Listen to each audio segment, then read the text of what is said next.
sabi po niya, ang ano daw po, ang nangyayari is bigla na lang pong naglalak yung mga daliri po nung asawa niya.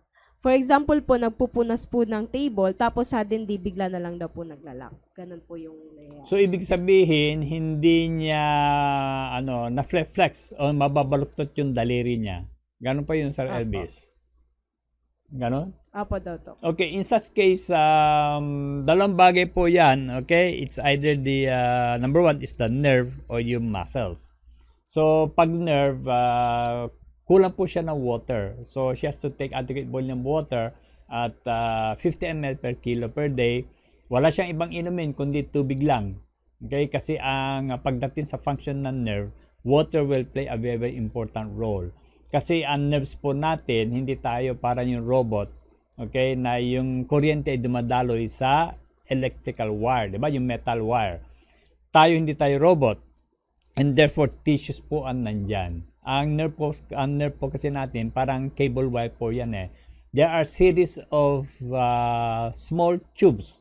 Ang tawag po dyan is microtubules, making up a whole nerve. So, yung itong tubig na nandito sa maliit na tubes, ito po yung nagkakonduct ng kuryente. Remember that water is a very, very good conductor of electricity. Kaya sinasabi nila, pag baha, mag-ingat na magtampisaw po dyan. Kasi kung may isang wire ng kuryente na nalublob po dyan, sigurado magkukuryente po kayo. Okay? So, importante po yung water sa conduction ng electricity.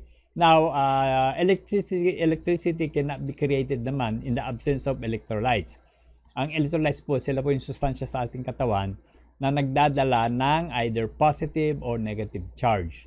Okay, so with that, kailangan inumin ng ionic mineral drops at 20 drops 4 times a day. It is taken 30 minutes before each meal and at bedtime.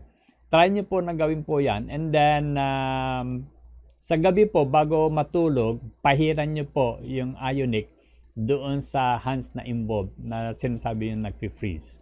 And then, we'll see ka na magiging outcome.